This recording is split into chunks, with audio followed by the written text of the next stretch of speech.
कृष्ण सिंह शेखावत, आप भी मंच पे आ जाइए। श्री प्रेम सिंह, श्री महावीर शर्मा, सभी को मंच पे आते रहे।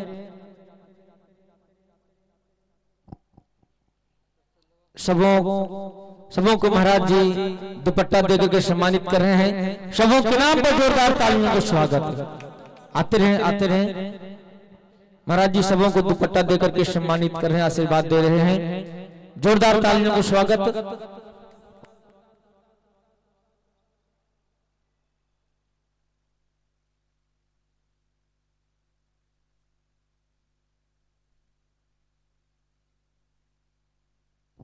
श्री सतवीर जी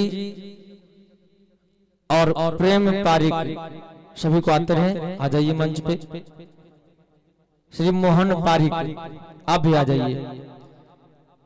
आ जाए महाराज जी सबों को दुपट्टा देकर के सम्मानित कर रहे हैं। सबों के नाम पर जोरदार तालियों का स्वागत।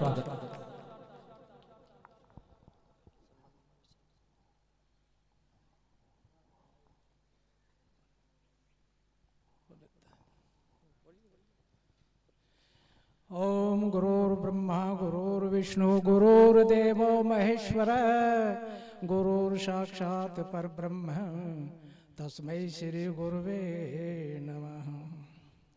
ओम गजाननं भूतगणादिसेवितं कपित्थजम्बूफलचारुभक्षणं उमासुतं शोकविनाशकारकं नमामि विघ्नेश्वरपादपङ्कजम्।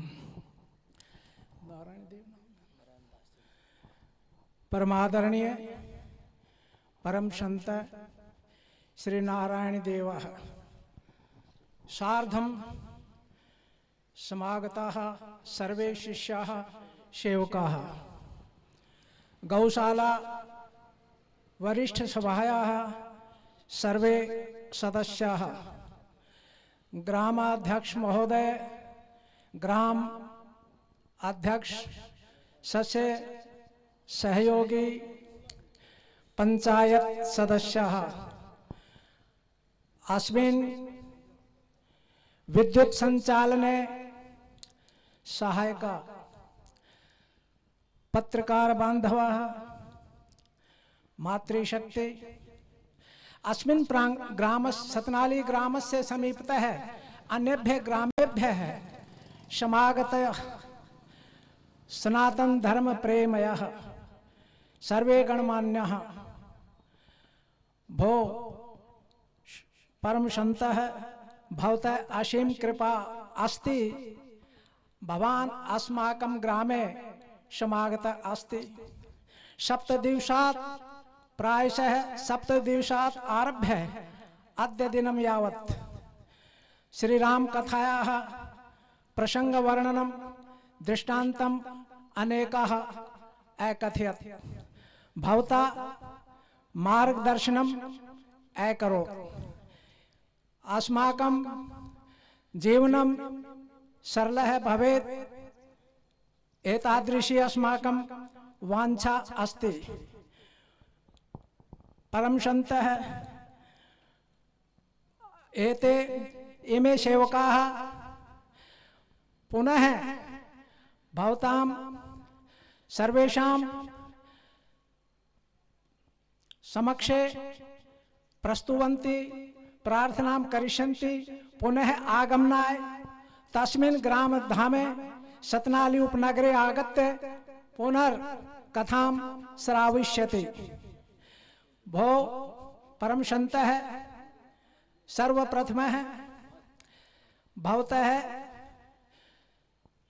अत्र आगमनेन सर्वैः सदस्यैः अस्मिन् प्राङ्गणे ये उपस्थितैः सर्वैः भवतः साधुवादं करोमि,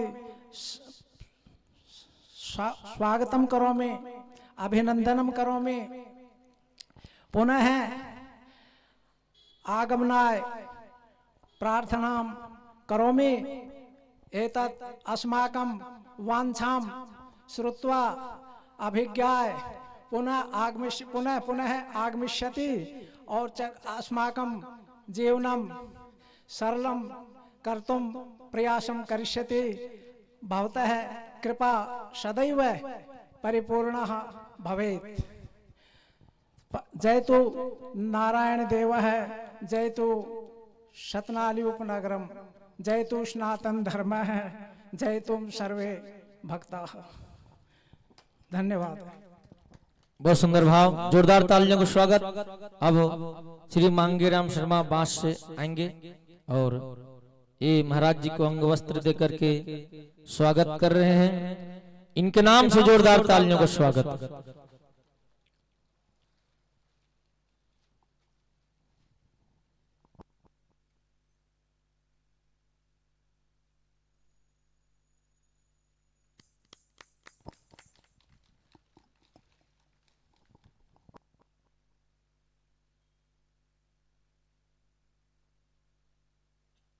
अब जो जहां है सभी को शांति बना करके बैठे।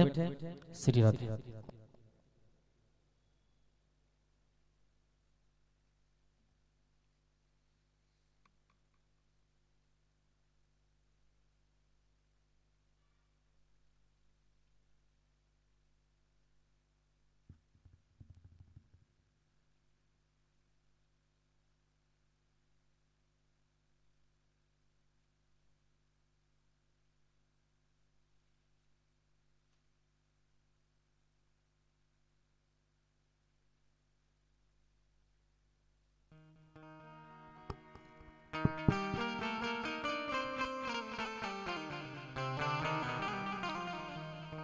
चित्सार सर्वस्व श्री सीताराम जी के चरण कमल का ध्यान करते हुए भगवत स्वरूप सीताराम स्वरूप राधा कृष्ण स्वरूप शिव पार्वती स्वरूप आप सब श्रोताओं के चरण में प्रणाम है और आप हमारी प्रणाम स्वीकार करें। कल हम लोग श्री भरत चरित्र तक संक्षेप में श्रवण किए। पूज्यपाद श्री ब्रह्मचारी बाबा की पवित्र पुण्यतिथि के उपलक्ष्य में आदर्श गौशाला धाम सतनाली में ये राम कथा हम लोग श्रवण कर रहे हैं। श्री भगवान राम माता सीता के साथ चित्रकूट के मंदाकिनी नदी के किनारे में और प्रमोद वन में विहार कर रहे हैं। राम जी फूल तोड़ तोड़ करके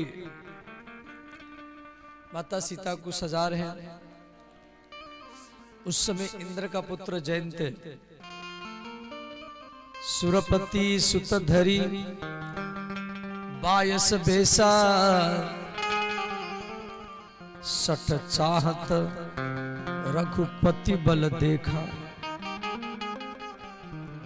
इंद्र का पुत्र जयंत कौआ का रूप बना करके श्री राम जी को परीक्षा करने के लिए आया।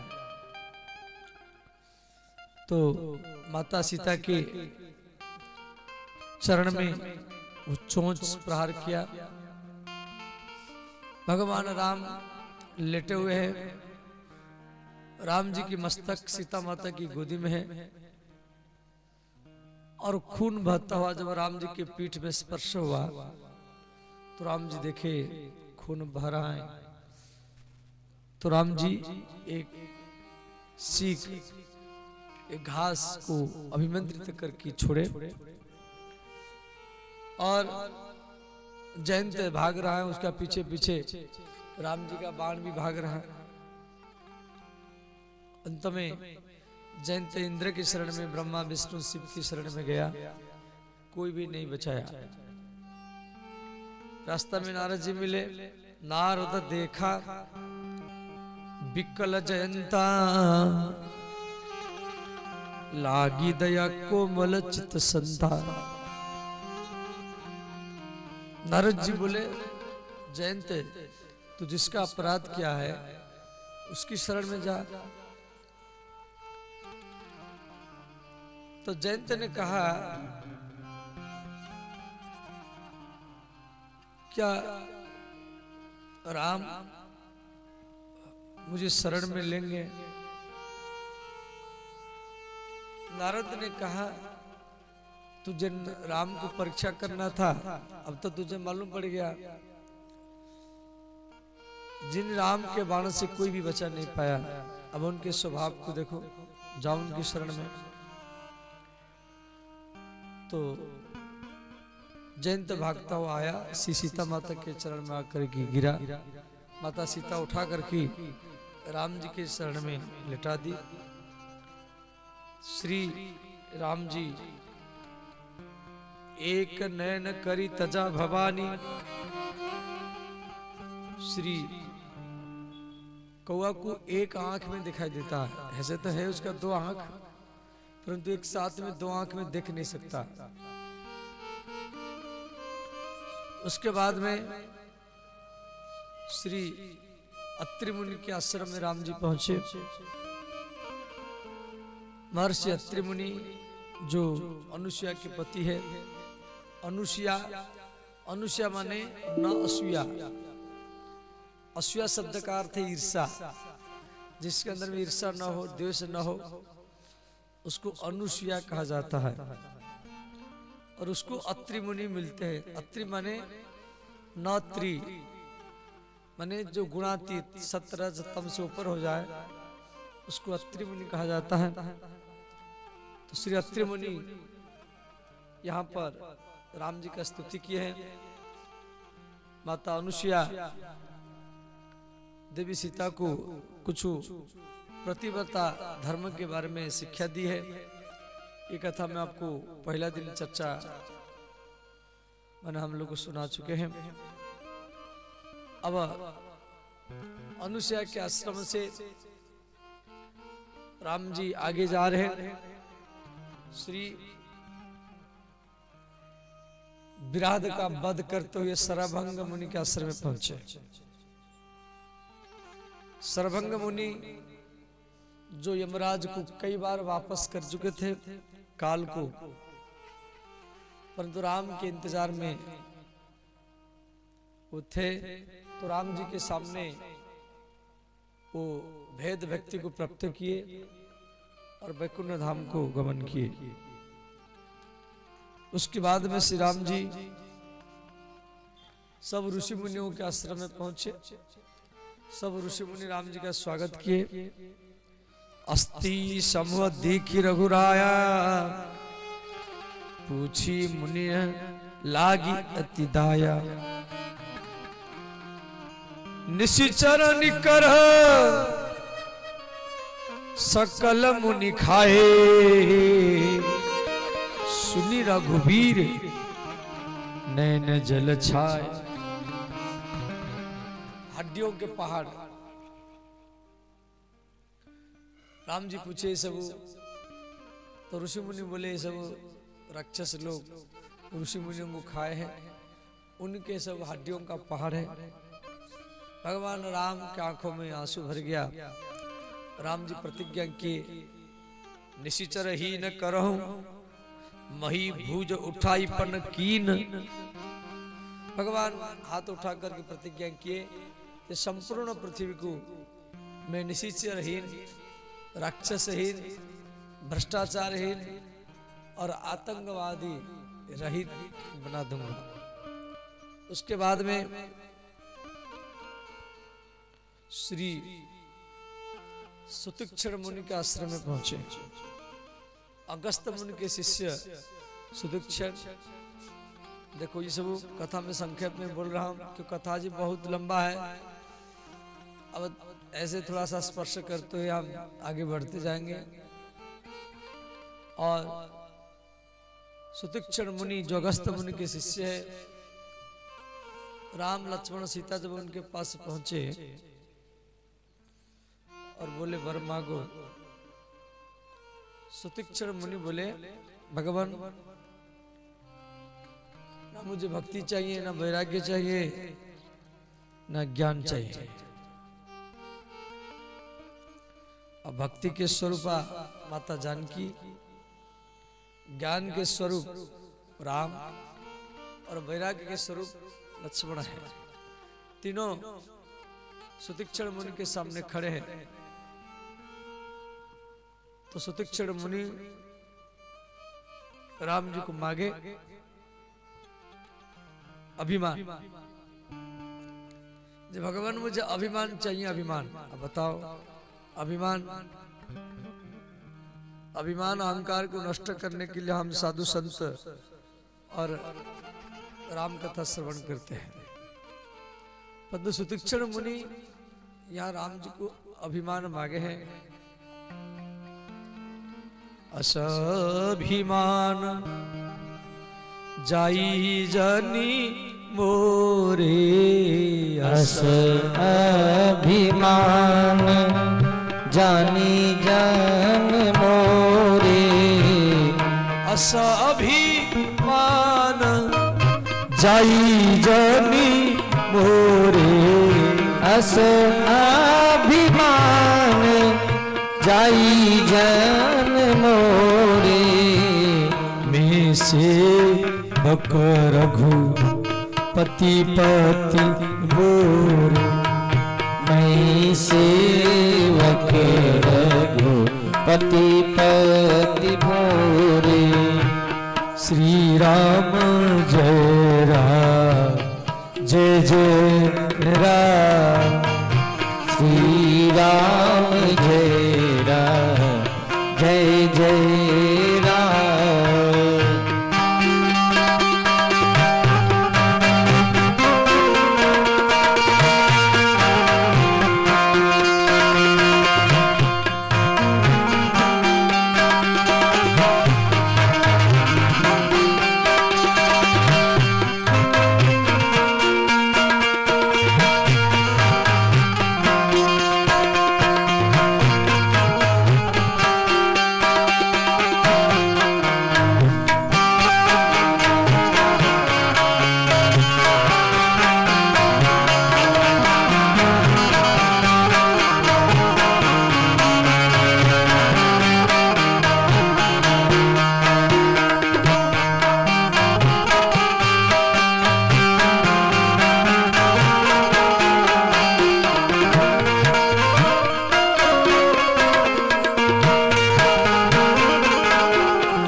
अभिमान मैं सेवक रघुपति पति मोरे, भगवान मैं आपका सेवक हूं, आप मेरे पति है, इस बात का अभिमान मेरे मन में बना रहेगा। देखो क्रोध, क्रोध भी दो प्रकार के होते हैं। एक होता है जान करके क्रोध करना, एक होता है अनजान में करना।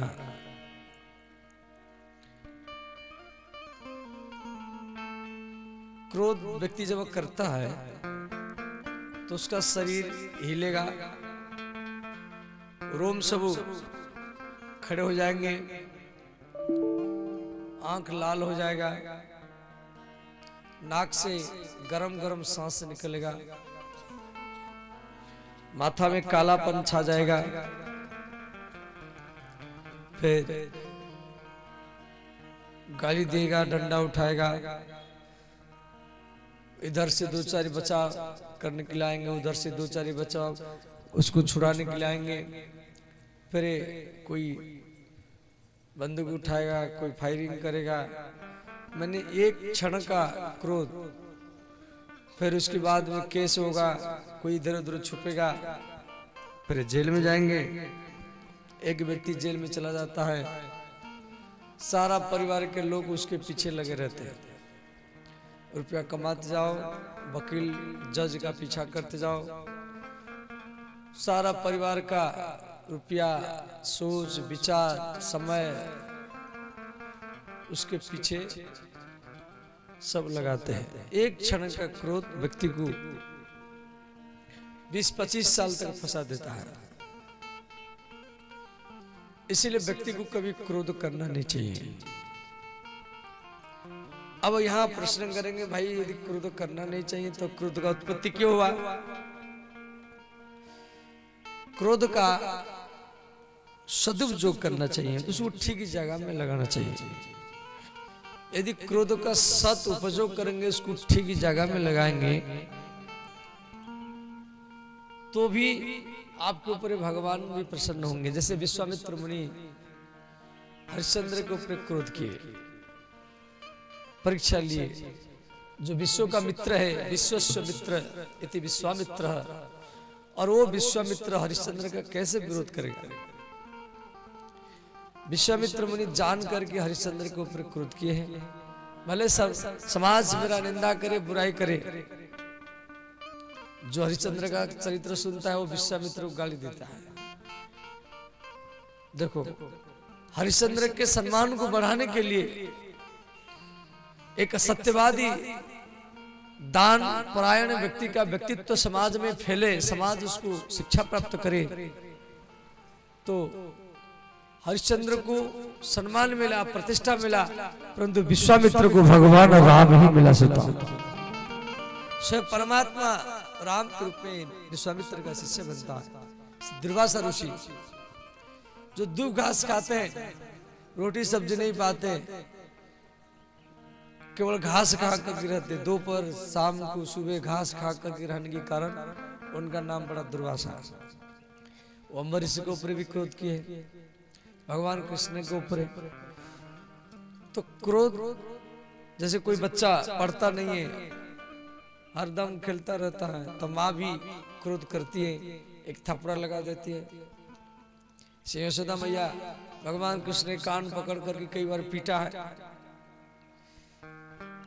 अब माँ यशोदा क्रोध करती है, तो उसके क्रोध में प्रेम छुपा हुआ है, उसके क्रोध में करुणा, दया छुपा हुआ है। तो एक होता है जान कर क्रोध करना, एक होता है अनजाने में क्रोध करना। माने किसको बिगाड़ने के लिए क्रोध करना, किसको सुधारने के लिए क्रोध करना।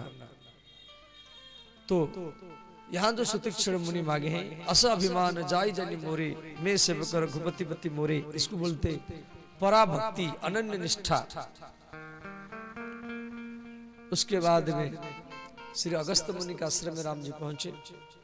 अगस्त मुनि इनका स्वागत किए, फल मूल खिलाए, और अगस्त मुनि को राम जी पूछे हैं, हे मुनिनाथ, ऐसा कोई स्थान बताइए जहां पर मैं अपनी पत्नी सीता, भाई लक्ष्मण के साथ निवास करूं।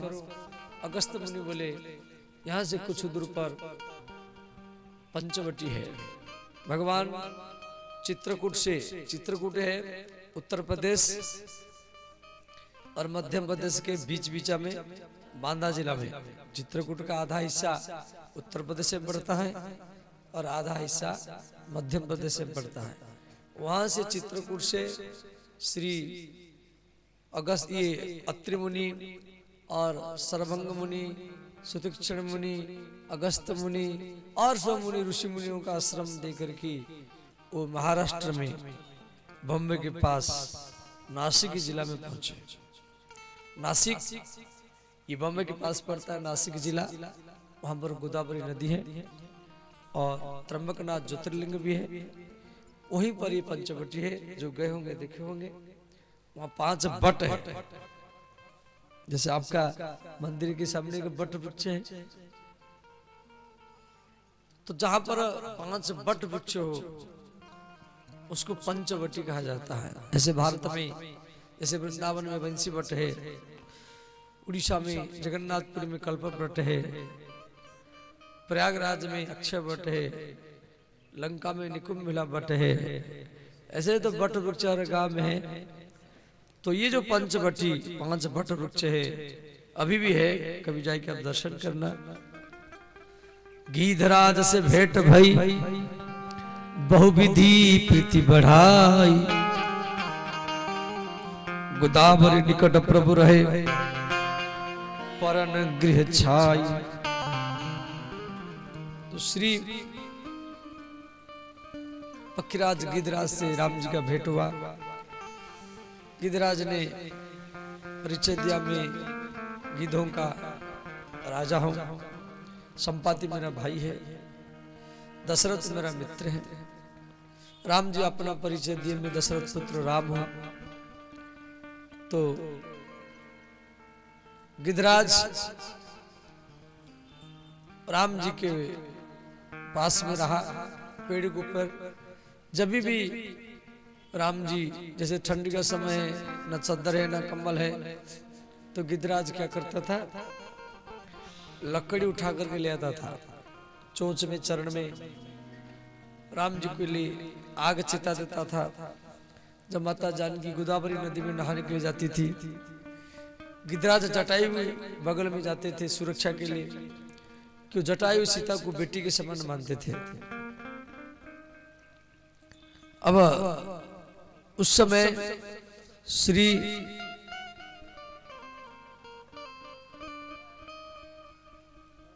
लक्ष्मण जी राम जी को प्रश्न किए, 5 प्रश्न है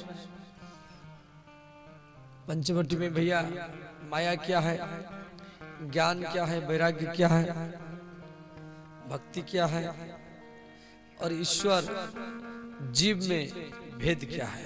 ये 5 प्रश्न पंचवटी में लक्ष्मण जी की है। माया क्या है, भक्ति क्या है, वैराग्य क्या है, ज्ञान क्या है, और ईश्वर और जीव में भेद क्या है। तो राम जी लक्ष्मण को समझा रहे हैं, भैया मैं और मोर तोरत माया, जीव सकीन जीव निकाया। माया क्या है, मैं और मोर, ये मेरा घर है, ये मेरे पत्नी है, मेरे बच्चे हैं, ये मेरा खेत है, ये मेरा जमीन है। वो धीरे धीरे बड़े बूढ़े हो जाते, फिर मर जाते, फिर उसके बच्चे क्या करते, वो सोचता है मेरे पिता का था, वो मेरा है। फिर वो पढ़ाई लिखाई किया, ब्याह शादी किया, बाल बच्चे हुए, नाती पोता हुए, फिर जमीन को अपना नाम पर कर दिया कि मेरे पिता का था, वो तो मेरा है। फिर वो भी धीरे धीरे बूढ़ा हो जाता, फिर वो मर जाता है। फिर उसके बच्चे वो सोचते ये मेरे पिता का था, मेरा है। फिर वो अपने नाम पर पट्टा कबला कर लेता है। फिर वो ब्याह शादी करता, बाल बच्चे होते हैं, फिर बच्चों का शादी करता, फिर उसके बाद में वो धीरे धीरे बूढ़ा हो जाता, वो मर जाता है। अब वही जमीन पड़ा है, और वो जमीन को पट्टा करने वाले, कबला करने वाले, अपने नाम पर रजिस्ट्रेशन करने वाले सब मरते गए, और जमीन ही न जाने लाखों करोड़ों साल से पड़ा है। जो जो व्यक्ति जमीन को अपना नाम पर करते गए, वो सब मरते गए। मैं और मोर तोरे माया, मैं और मोर तोरे माया, मैं और मोर तोरे माया, मैं और मोर तोरे माया, जही बस की जीव निकाया, जही बस की जीव निकाया। तो अब वैराग्य गो गोचर जही लागे मन जाहि, सो सब माया जाने भाई। और श्री ज्ञान मान जहां एक हो नाहि। ज्ञान उसको कहा जाता है जहां पर मान न हो, अभिमान न हो, ज्ञान का अभिमान न हो, उसको ज्ञान कहा जाता है। सब में भगवान को देखे, ज्ञान मान जहां एक हो नाहि, देखे ब्रह्म समान सब माय। सारा ब्रह्मांड भगवत में है। जो प्रेम करता है वो भी भगवान है, जो आपका निंदा करता है, जो आपका विरोध करता है, जो आपका विरोध करता है वो भी भगवान है। ये नहीं ये प्रेम करता है ये भगवान है, ये विरोध करता है ये भगवान नहीं है, ऐसा नहीं, ऐसा सोच रखना नहीं चाहिए। देखो भगवान के भक्त तीन प्रकार के होते हैं। एक तो केवल जाए कि मंदिर में मथा टेकना, प्रणाम करना। जो मंदिर में जाके प्रणाम करते, मथा टेकते हैं, अगरबत्ती धूपबत्ती, वो भगवान के साधारण भक्त है। वो साधारण भक्त है। जो मंदिर में और संत में दोनों में भगवान को देखे वो मध्यम है। और जो सब में, जो पुरुष स्त्री ब्राह्मण क्षत्रिय वैश्य शूद्र विरोधी प्रेमी, जो सब में भगवान को देखता है वो उत्तम कोटि का भक्त ही कहलाता है। अब अपने मन को टटोलो, पकड़ो, जब साधारण में है या मध्यम में है या उत्तम में है। देखो एक सरल तरीका है। भगवान कैसे जल्दी आपको मिलेंगे। आप सब में भगवान को देखने की आदत डालो। बस सब में, हर जीव में, पुरुषों स्त्रियों ब्राह्मणों देशियों विदेशियों, लंगड़ा हो गूंगा हो पशु हो पक्षी हो, सब में भगवान को दर्शन करने की हर जीव में जिसको भगवान दिखाई देते हैं उसी व्यक्ति को प्रत्येक मंदिर में भगवान का दर्शन होता है। जिसको प्रत्येक जीव में भगवान दिखाई नहीं देता है उसको किसी भी मंदिर में भगवान का दर्शन नहीं होगा। सिर्फ पत्थर का मूर्ति ही दिखाई देगा। इसीलिए ज्ञान मान जहां एको नाही, देखे ब्रह्म समान सब माही। सब में ब्रह्म को दर्शन करें, वही सच्चा ज्ञानी कहलाता है। और जो अपना को जान नहीं पाता है और भगवान को जान नहीं पाता है, अपना को नहीं जानेगा तो भगवान को कैसे जानेगा। वो जीव है। और जो अपना को भगवान को जान लेता है वो ईश्वर है। भगवान को पाने के लिए गुरु नहीं बना जाता है। देखो भगवान को पाने के लिए गुरु नहीं बना जाता है, भगवान को जानने के लिए गुरु बना जाता है। भगवान को जानने के लिए, भगवान को पाना और भगवान को जानना ये दो बातें हैं। भगवान तो हरदम आपके साथ में है। इस संसार में ऐसा कोई जीव नहीं है जो भगवान से एक सेकंड के लिए भी अलग हो नहीं सकता। यदि भगवान से आप अलग हो जाएंगे तो आप कभी भी जीवित रह नहीं सकते। भगवान हरदम हर समय हर स्थिति हर परिस्थिति में आपके साथ में रहता है। अब जो हरदम साथ में रहता है फिर हम इधर उधर ढूंढते रहते, कभी गंगा में, कभी हरिद्वार में, कभी वृंदावन में। कबीरदास ने कहा पानी बीच में प्यासी रे, सुनत लागे हंसी रे। पानी के बीच में मछली प्यासी है, सुनत लागे हंसी रे। ये सारा ब्रह्मांड भगवत में है। और परंतु जो हरदम आपके साथ में रहता है हर परिस्थिति में, हर स्थिति में, वो हम उनको जान नहीं पा रहे हैं। यही हमारी अज्ञानता है। हमें उनको जाएगी कई मंदिर में ढूंढते, कभी साधना में, कभी भजन में, कभी हवन में, और ढूंढते ढूंढते जिंदगी चला जाता है, भगवान मिलते नहीं है।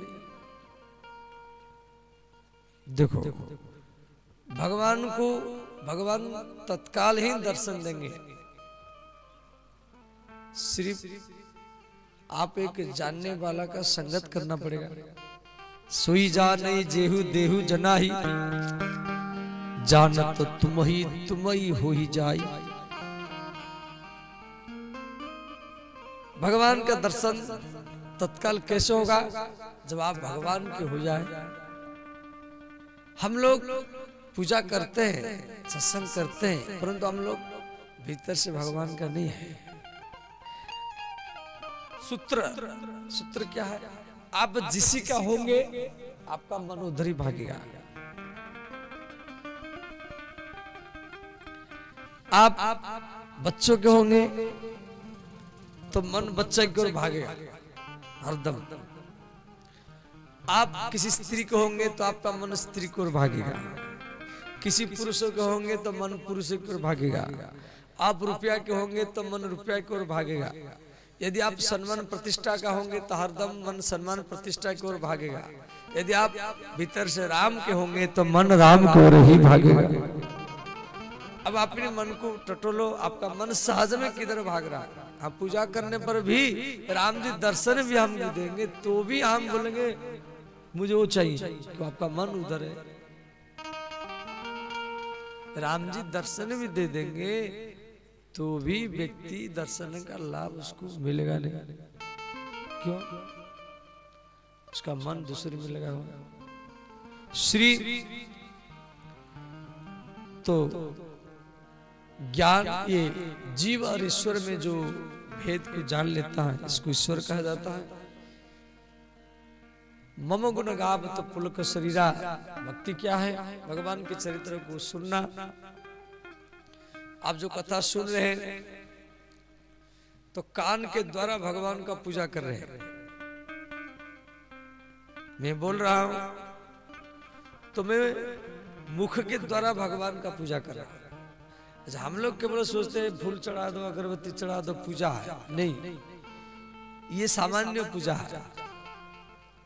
आप जो 4 घंटा 5 घंटा कथा सुनते हैं, ये कान के द्वारा राम का पूजा कर रहे हैं। मैं बोल रहा हूं तो मैं मुख के द्वारा पूजा कर रहा हूं। और आंखों का पूजा क्या है? ना राम भक्तों का दर्शन करना, ये आंखों का पूजा है। और चरण का पूजा क्या है? घर से 1 किलोमीटर 2 किलोमीटर 5 किलोमीटर 10 किलोमीटर बहुत दूर दूर से लोग को पैदल में चल कर के, गाड़ी में, मोटरसाइकिल में यहाँ तक आते हैं। ये चरण का पूजा है। तो कथा सुनने के लालसा लेकर के घर द्वार को छोड़ करके आना, पत्नी को छोड़ करके आना, खेत को छोड़ करके आना, बेटा बेटे को छोड़ करके आना, रिश्तेदार को छोड़ करके आना, नौकरी को छोड़ करके राम कथा के पंडाल तक आना, यही सबसे बड़ा भक्ति है। और यही भक्ति भगवान से मिला देगा। मम गुण गावत पुलक शरीरा, भगवान के चरित्र गाते समय कंठ रुक जाना, अश्रुपात होना और रोमांचित होना, कभी नाचना, कभी बेहोश हो जाना, ये अष्ट सत्यों के लक्षण होते हैं भक्ति का। श्री राम जी पंचवटी में तो उस समय सुपनखा, रावण की बहन सुपनखा वहां पर आई। सुपनखा जिसकी नख सूप के समान हो, मन जिसकी नख बड़ा हो, वो सुपनखा है। इसलिए नख को कोई बड़ा करना नहीं चाहिए। और रावण की बहनी सुपनखा सुंदर स्त्री का रूप बना करके पंचवटी में आई और राम को बोली, राम तुम सम पुरुषन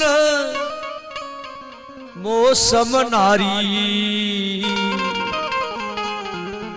यह संजोग विधि रचा विचारी।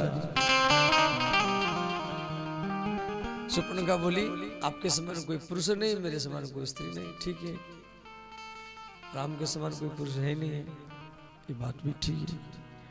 परंतु सुपर्णखा एक झूठ बात बोलती, क्या? हे राम, मैं आपके कर्ण कुमारी हूं। सुपर्णखा कुमारी नहीं है, सुपर्णखा विधवा है। उसकी पति का नाम है विद्युत जिह्वा। और रावण से छुप करके लंका छोड़ करके भाग गई, जबकि पाताल में विद्युत जिह्वा के साथ गंधर्व विवाह किया। जब रावण को मालूम पड़ा मेरे बहन मुझे बिना बताए मेरा शत्रु से जाके शादी कर लिया, तो रावण ने क्या किया? विद्युत जिह्वा का मस्तक काट दिया, अपनी बहन को विधवा बना दिया। और सुपर्णखा करके राम को बोली, राम मैं आपके कर्ण कुमारी हूं। सुपर्णखा झूठ बोली, ताते अब लगी रहे कुमारी, ताते अब लगी रहे कुमारी, मनुमाना कछु तुम ही निहारी, मन माना कछु तुम ही निहारी। श्री राम जय राम जय जय राम, श्री राम जय राम जय जय राम। हर हर महादेव।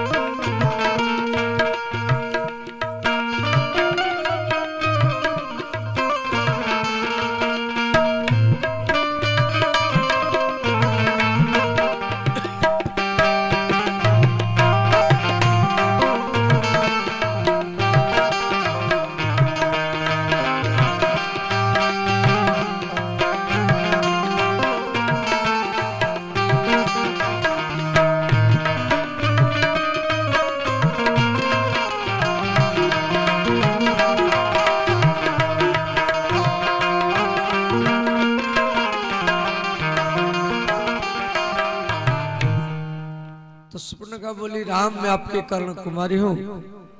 राम जी बोले, आप कुमारी हैं तो मेरे भैया लक्ष्मण कुमार है, मेरे पास में तो पत्नी नहीं है, उसके पास नहीं है, आप उसको मना लो। सुपर्णखा फिर लक्ष्मण के पास गई। लक्ष्मण जी बोले, लक्ष्मण जी को सुपर्णखा मैं आपके साथ शादी करना चाहती हूँ। लक्ष्मण जी बोले, देखो आप मेरे साथ शादी करेगी, मैं तो सेवक हूँ, मैं दास हूँ, वो राजा है, मुझे झाड़ू लगाना पड़ेगा। मेरे साथ शादी करेगी तो झाड़ू लगाना पड़ेगा और बर्तन साफ करना पड़ेगा। वो राजा है, उनके पास जाओ। सुपर्णखा बोले, उनके पास स्त्री है, आपके पास नहीं है। लक्ष्मण जी बोले, वो राजा है, राजा की कई पत्नी होते हैं, उनके पास जाओ। फिर सुपर्णखा राम जी के पास गई, जी वो आपके पास भेजा। राम जी बोले, नहीं नहीं अब की बार जाओ, मान जाएगा। तो राम जी फिर सुपर्णखा को लक्ष्मण के पास भेज दिए। अच्छा, राम जी सुपर्णखा के साथ तो बात तो कर रहे हैं, परंतु राम जी का चित्त वृत्ति सीता जी को पास में है। राम जी सुपर्णखा के साथ बात कर रहे हैं, और परंतु उनका जो चित्त वृत्ति सुपर्णखा के ऊपर नहीं है। यदि सुपर्णखा सुंदर स्त्री के रूप में आई है, तुलसीदास जी लिखे हैं, सीतही चित्तही कही प्रभु बाता,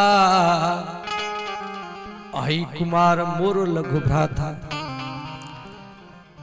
राम जी सुपर्णखा के साथ बात कर रहे, परंतु उनका मन की चित्त वृत्ति सब सीता जी के ऊपर है, सुपर्णखा के ऊपर नहीं है। ये राम जी की मर्यादा है, आदर्शता है।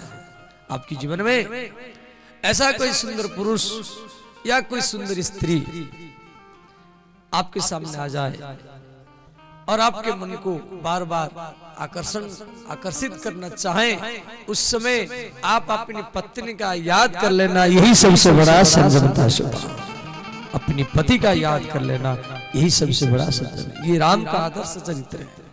राम जी सुपर्णखा के साथ बात कर रहे हैं, परंतु मन बुद्धि सुपर्णखा के ऊपर नहीं है। सीता ही चितई, चित बुद्धि सीता के ऊपर है और बात कर रहे हैं सुपर्णखा के साथ। अंत में सुपर्णखा ने विचार की, देखो ये राजी नहीं होंगे कि उनके पास सुंदर स्त्री है, मैं इसको खा जाऊंगी तब ये राजी होंगे। सुपर्णखा विकराल रूप बनाया सीता को खाने के लिए। जब दौड़ी, राम जी संकेत किए, लक्ष्मण ने क्या सुपर्णखा के नाक कान काट दिए। सुपर्णखा का नाक कटने के बाद में सुपर्णखा पर खरदूषण तीसरा के पास पहुंचा। उसी पंचवटी में रावण का एक बटालियन, रावण लंका में रहता था, परंतु उसका जो राक्षस संपूर्ण पृथ्वी में वो राज करता था। उसका एक बटालियन 14,000 आतंकवादी बम्बे के पास रहते थे। क्यों? वही पंचवटी बम्बे के पास। एक बटालियन बिहार में रहते थे, जो तड़का सुबह मारी जिसे रावण का अनुसार का पूरा हर देश में एक एक सब बटालियन बना के रखा था और सब लंका से कंट्रोल करता था। तो खरदूषण तीसरा के सामने सारा बात बताई। खरदूषण तीसरा 14,000 सेना लेकर के राम जी के पास आए। राम जी लक्ष्मण को बोले, भैया लक्ष्मण, अब मालूम हो रहा है सब राक्षस लोग आ रहे हैं, आप सीता को लेकर के छुप जाओ और हम जा रहे हैं।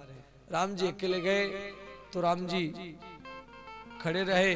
अब खर देखा, राम इतना सुंदर है, यद्यपि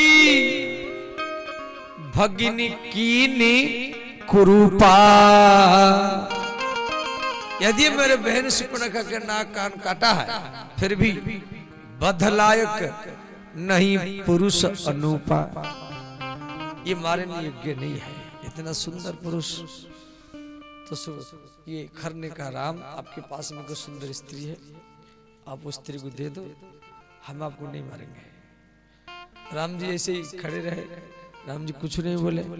अंत में खर ने क्या किया, 14,000 सेना को लगाया, जय राम को मार डाला। अब ये 14,000 सेना सब राम जी को घेर लिए, राम जी अकेले। भगवान क्या किए, एक ऐसा सम्मोहन विद्या चलाए और प्रत्येक राक्षस दूसरे को राम जैसे दिखाई दिया। देखई परस्पर राम करी, संग्राम रिपुदल लरी मरयो।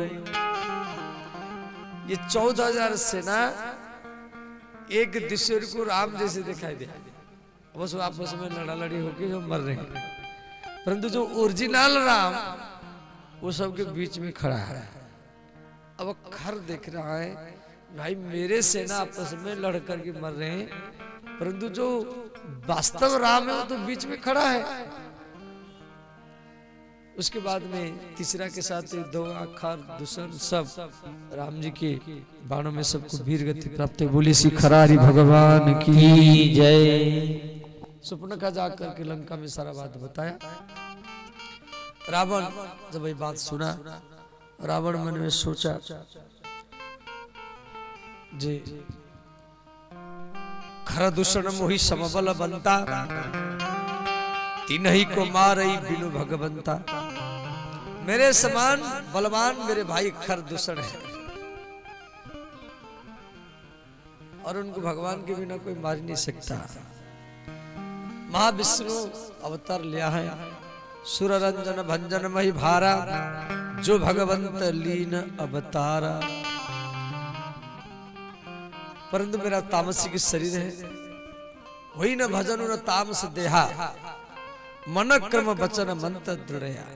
देखो रावण का भजन क्या है, रावण कह रहा है, यदि रावण वैकुंठ के द्वारपाल है, जय विजय है, और वो कह रहा है होई ही भजन न तामस देहा, मेरा तामसिक शरीर है, भजन नहीं होगा, मैं इनके साथ हट करके इनका विरोध करूंगा, तो मैं जाई बैरी हठी करूं, मैं हट करके इनका विरोध करूंगा, और विरोध भाव से मैं इनका हरदम 24 घंटा याद करूंगा। तो याद कई तरीका से होता है, जिसी से आपका आसक्ति होगा आप उसका हरदम याद करेंगे। वो कहाँ जा रही है, कहाँ खा रहा है, कहाँ कैसे सोती है, कैसे सोता है, क्या पहनता है, क्या पहनती है, वो आपका दिमाग में सेट हो जाएगा। तो जिसी से आसक्ति होगा आप उसका हरदम याद करेंगे, और जिसी से विरोध होगा आप भी 24 घंटा उसका याद करेंगे। अब भगवान कह रहे कैसे भी मेरा याद करो, भाव से याद करो या विरुद्ध भाव से याद करो, कैसे भी मेरा याद करो तो भी आपका सदगति ही होगा। रामचरितमानस में चौपाई आप सबको मालूम है,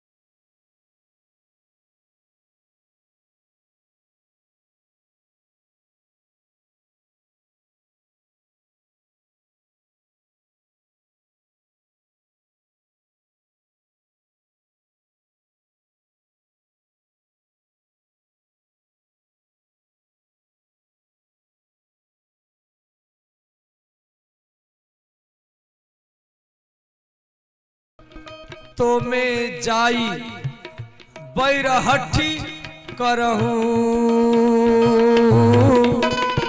प्रभु सर प्राण तजे भवतरहूं।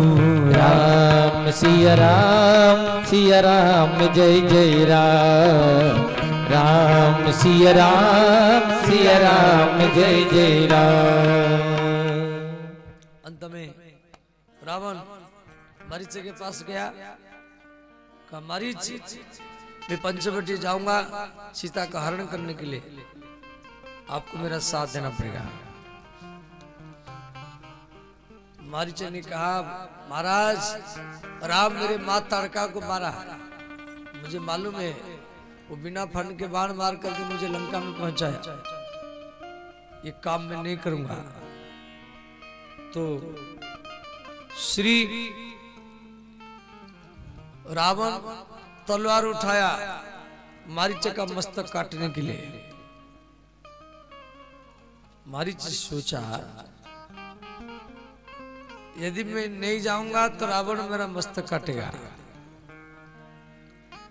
और यदि हिरण बन करके जाऊंगा तो राम जी मुझे बाण भी मारेंगे, नहीं जाऊंगा तो भी मरूंगा, और हिरण बन करके जाऊंगा तो भी मरूंगा। मरना तो दोनों तरफ से है, परंतु रावण के हाथ में मरूंगा तो नरक जाऊंगा, और राम के हाथ में मरूंगा तो वैकुंठ धाम को प्राप्त होऊंगा। तो मारीच निष्कर्ष किया नहीं नहीं मुझे जाना है। मारीच रावण के साथ निकल पड़ा, पंचवटी में जाकर के हिरण का वेश बना करके सीताराम जी के अगल बगल में घूमता रहा। इधर श्री माता सीता को लक्ष्मण जी को राम जी बोले जाओ कुछ लकड़ी लेकर के आओ, और माता सीता को राम जी बोले ए देवी अब मैं कुछ अलग लीला करूंगा, अग्नि में प्रवेश करो। तो जो वास्तव सीता तो अग्नि में समा गई, और एक माया सीता जो आग से निकली, जो राम जी के पास रही। तो वह माया सीता ये माया मुर्ग को देख करके, सोने की हिरण का मुर्ग को देख करके आकर्षित हो गई, बोले नाथ अब तो 13 वर्ष हो चुका है, अब धीरे धीरे 14 वर्ष हो जाएगा, तो हम अयोध्या जाएंगे तो ये हिरण को लेके जाएंगे, ये सोने का हिरण है। तो लक्ष्मण जी को राम जी बोले, लक्ष्मण मैं इस हिरण को पकड़ने के लिए जा रहा हूं, सीता की सुरक्षा करना। लक्ष्मण जी बोले, भैया आज तक हम कभी सुना भी नहीं जे सोने का हिरण कोई होता है, मालूम होता है कोई माया भी राक्षस है, कोई माया भी राक्षस है। राम जी बोले, माया भी हो या कुछ भी हो, मैं इसको पकड़ के लाऊंगा, यदि हाथ में नहीं आया तो इसको मारूंगा। तो राम जी लक्ष्मण को बुद्धि विवेक ज्ञान से सीता का सेवा करना बोल करके निकल गए। हिरण बहुत दूर चला गया, राम जी भी उसके पीछे पीछे चले गए। अंत में राम जी जब बाण मारे उसमें छाती में लगा, वो लक्ष्मण बचाओ लक्ष्मण बचाओ इस प्रकार चिल्लाया। तो आवाज सीता माता के कान में सुनाई दिया। माँ सीता सुन करके लक्ष्मण को बोली, भैया लक्ष्मण मालूम पड़ता है कोई माया भी राक्षस है, अब आपके भाई के ऊपर बड़ा संकट है, आप अपने भाई की सुरक्षा करने के लिए जाओ। लक्ष्मण जी बोले, माता इस संसार में कोई भी व्यक्ति नहीं जो मेरे भाई का सामना कर सके, मैं आपको अकेला छोड़कर कैसे जाऊंगा। तो माता सीता कुछ कठोर वचन बोल दिया, जे लक्ष्मण आप हमारी सेवा करने के लिए नहीं आए हैं, आप भरत से सलाह करके आए हैं, आपकी इच्छा है अपने भाई को मरवा करके मेरे साथ आप शादी करना चाहते हैं। वाल्मीकि रामायण में बड़ा विस्तार में दिया गया है, परंतु यहाँ तुलसीदास जी एक ही चौपाई में लिखी दिए, मरम बचन जब सीता बोला, बचन जब सीता बोला, मरम बचन जब सीता बोला, मरम बचन जब सीता बोला। देखो तुलसीदास जी लिखे, मरम बचन जब सीता बोला, वो सीता बोली होना चाहिए। मरम बचन जब सीता बोली, भाई स्त्रीलिंग में होना चाहिए। अब बोला लिखा हुआ, क्या तुलसीदास जी गलत लिखे? नहीं नहीं, तुलसीदास जी गलत नहीं लिखे। और इसी पंक्ति का दूसरा चरण में मैंने सीता बोल नहीं रही, सीता जी के भीतर में राम जी बोल रहे हैं, हरि प्रेरित लक्ष्मण मन डोला, हरि प्रेरित लक्ष्मण मन डोला। हरि हरि माने राम, राम जी की इच्छा से माता सीता बोल रहे हैं, भगवान की माया है। अब लक्ष्मण जी जाते समय में 3 रेखा खींचे, बोले माता इस रेखा के भीतर में रहेगी, आपके ऊपर कोई संकट नहीं आएगा। लक्ष्मण जी चले गए, माता सीता कुटिया में रही। लक्ष्मण रेखा चारों तरफ से अंकित है। इधर रावण एक साधु सन्यासी का रूप बना करके भिक्षाम देहि भवती भिक्षाम देहि भवती बोल करके सीता जी के पास पहुंचे। तो माता सीता देखा है कि सन्यासी साधु आया है, भिक्षा मांग रहा है। तो माता जानकी ने कहा, हे साधु मेरे पति देवर नहीं है, थोड़ी देर आप इंतजार कीजिए और तो मैं आपको भिक्षा दूंगी। रावण का मेरे पास इतना समय नहीं है, मना कर दो, हम दूसरी जगह चले जाएंगे। अब सीता बोली, मना कैसे कर दो? तो माता सीता क्या की, भिक्षा लेने के लिए कुटिया के भीतर में गई। तो उस समय रावण मन में सोचा, वो सन्यासी के रूप में है, साधु के वेश में, जब मैं कुटिया के भीतर में जाकर के सीता का हरण करूं। जैसे कुटिया के भीतर में जाने के लिए प्रयत्न किया, वो पछाड़ खा कर गिर गया। तो रावण सोचा, भाई यहाँ कोई अदृश्य दीवार है, दिखाई दे नहीं रहा है, भीतर में जा नहीं पा रहा। रावण तंत्र मंत्र के द्वारा लक्ष्मण के लक्ष्मण रेखा को काटने के लिए प्रयत्न किया, काट नहीं पाया। अंत में रावण बुद्धि का बल प्रयोग किया। वो एक पेड़ के नीचे जाके नमः शिवाय जाप करने लगा। माता सीता भिक्षा लेकर के दरवाजा में खड़ी है।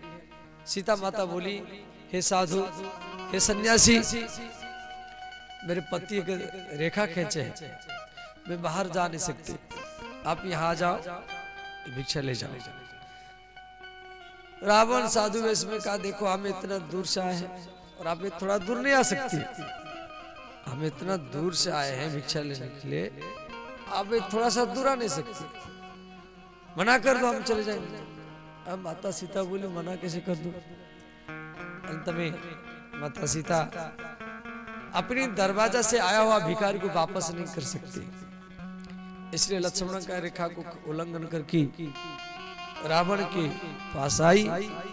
रावण सीता भिक्षा तो लिया, परंतु सीता माता के हाथ को पकड़ा और पकड़ करके कहा, हे देवी, आप इतना सुंदरी है, ये वन में कैसे रहती है, आप तो किसी महल में रहना चाहिए। सीता माता ने कहा, सावधान। इतने में रावण क्या किया, विशाल का रूप बनाया, उसकी 10 मस्तक है और 20 भुजा है, और सुनत बचन 10 शीसरी शाना, मन महु चरण। सीता जी का जब हरण किया रावण, उस समय सीता जी का चरण बंदन किया। पहले थोड़ी देर लिखे, मन महु चरण बंदी, सीता जी के चरण का वंदना करके मन में सुख माना। रावण माता सीता को जकड़ करके और पुष्पक विमान में लेकर के रखा। पुष्पक विमान को आकाश में उड़ाया, पुष्पक विमान आकाश में जा रहा है, माता सीता आकाश में रोती हुई जा रही, और सीता की अश्रुबिंदु जमीन पर गिर रहा है, और जो सिंह है, बाघ, वो सब देख रहे आकाश में कोई रोती हुई जा रही, परंतु पुष्पक विमान का जो छाया है वो जमीन पर पड़ रहा है। तो जंगल के राजा सिंह, बाघ, हाथी, हिरण उस छाया को अनुसंधान करते हुए वो जमीन पर भाग रहे हैं, रावण तो ऊपर भाग रहा है। तो सीता जी के जो अश्रु बिंदु है वो आकाश मार्ग से नीचे गिर रहा है, टप टप होकर के जगह जगह में पड़ता था। तो माता पृथ्वी रोती थी। और उस समय पक्षीराज जटायु गीधराज सुनी आरत बानी, यदि जटायु होते उस समय तो माता सीता का हरण नहीं होता। जटायु कहां दूर चले गए थे खाने के लिए, तो आकाश मार्ग से आ रहे थे, तो जटायु को एक स्त्री का आवाज सुनाई दिया। जटायु समझ गए ये सीता का आवाज है। सीते पुत्री करसी जनी त्रासा, बेटी सीते चिंता मत करो, मैं आ रहा। और जटायु धावा क्रुद्धबंत खग केशा, काल के समान रावण का पीछा किया और ललकारा, रे रे दुष्ट ठाड़ किन होही, निर्भय चले सुना जाने मोही। रावण को ललकारा। अंत में आकाश मार्ग में रावण और जटायु में भयंकर युद्ध हुआ। जटायु गीध पक्षी है, और रावण को हताश कर दिया आकाश मार्ग में। और रावण क्या किया, पुष्पक विमान को जमीन पर उतार दिया नीचे। फिर जमीन पर जटायु रावण में युद्ध हुआ। जटायु रावण को बेहोश कर दिया, रावण बेहोश पड़ा है। जटायु ने क्या किया, पुष्पक विमान से माता सीता को उठा करके एक पेड़ के नीचे छुपा दिया।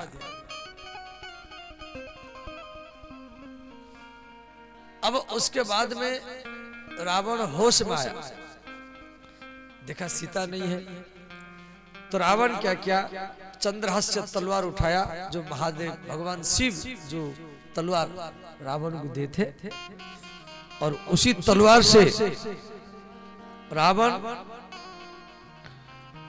जटायु का एक पंख काट दिया। जब एक पंख कट गया, फिर भी एक पंख से जटायु रावण के साथ युद्ध करता रहा। इतने में रावण जटायु का दोनों पंख काटा। अब जब दोनों पंख कट गया, अब तो व्यक्ति उड़ नहीं सकता। जटायु जमीन पर गिर गए। माता सीता देख रहे, काटेशी पंख परा खग धरनी, धरनी माने पृथ्वी पर जटायु गिर गए, दोनों पंख कट गया। तो जटायु के मस्तक काटने के लिए, उसके मस्तक को काटने के लिए रावण फिर तलवार उठाया। माता सीता देख रहे, सीता माता सहन कर नहीं पाई। वो जो छुप करके बैठी थी, वो दौड़ करके आ गई और वो जटायु के गला को पकड़ करके माता जानकी हाथ में जटायु के गला को पकड़ लिया। रावण तलवार उठाया जटायु का मस्तक काटने के लिए। अब सीता माता जटायु के गला को पकड़ रखे, तो रावण सीता के हाथ को छुड़ाने के लिए बहुत प्रयत्न किया।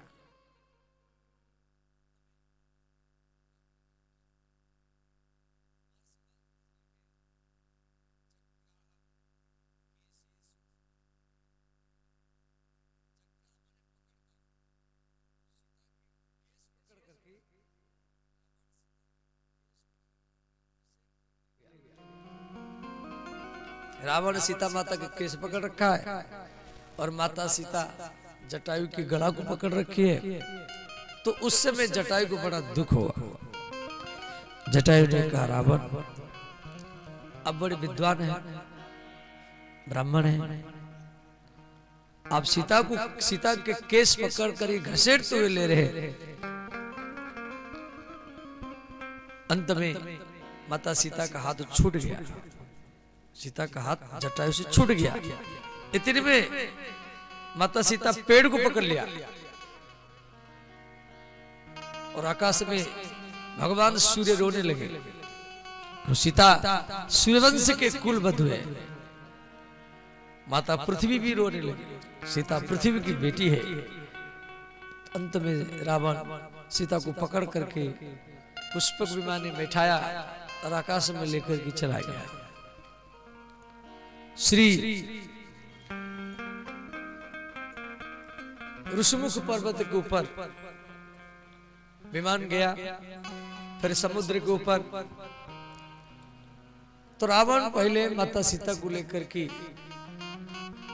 अपने महल में गया, परंतु महल में नहीं रखा।